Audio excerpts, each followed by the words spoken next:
নামাজে থাকাকালীন অবস্থায় যদি মোবাইলের রিংটোন বেজে উঠে এক্ষেত্রে আমার করণীয় কি? এই যে নামাজে থাকাকালীন অবস্থায় মোবাইলের রিংটোন বাজায়, এটা যে কি যে এক সমস্যা সৃষ্টি হয় আমাদের। অনেক ক্ষেত্রে নামাজ পড়তে গেলে নামাজ পড়ছি দেখা যায় অনেকের মোবাইলের রিংটোন দিয়েছে গানের রিংটোন, নামাজে থাকাকালীন অবস্থায় গানের রিংটোন বেজে উঠে। খুব মারাত্মক একটা বড় ধরনের সমস্যা। এই সমস্যার সমাধানে আমি অনেক জায়গায় দেখেছি যে তারা একটা মেশিন রেডি করে রাখে, যেই মেশিনটা মসজিদে থাকলে ওটা চালু করে দিলে যে কেউ মসজিদে ঢুকলেই মোবাইল অটোমেটিক বন্ধ হয়ে যাবে, তখন আর কলের 14 গোষ্ঠীর কেউ আসতে পারবে না।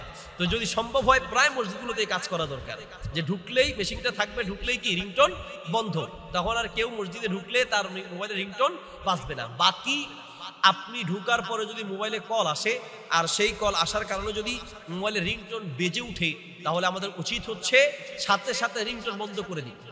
মোবাইল পকেটে আছে, মোবাইলে এক টিপ দিয়ে রিংটোনটা বন্ধ করে দিবেন।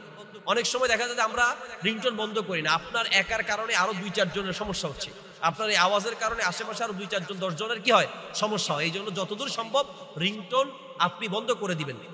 হাতে টিপ দিয়ে, এই যে এক পাশে আপনার মোবাইলে বাটন আছে, আপনি বাটনের পাশে ডান পাশে টিপ দিলেই বন্ধ হয়ে যাবে, অথবা যে কোনো একটা বাটনে টিপ দিলেই বন্ধ হয়ে যাবে। আপনি নামাজে থাকলেও মোবাইলের রিংটোন বন্ধ করা যাবে।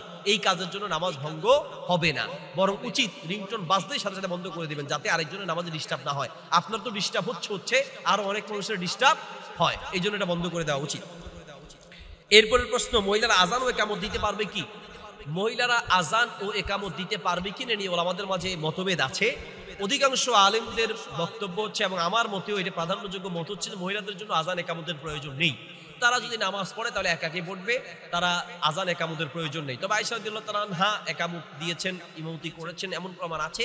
এই দলিল থেকে অনেকে দিতে পারবেন বলে মত দিয়েছেন। তবে এটার প্রয়োজনীয়তা বা না দেওয়ার পক্ষেই আলেমদের বক্তব্য বেশি। তাই আমরা বলবো যে মহিলাদের আজান ও একামতের প্রয়োজন নেই, তারা এমনি নামাজ পড়বে। জামাতে পড়তে চাইলেও এমনি জামাত করতে পারবে, অসুবিধা নেই।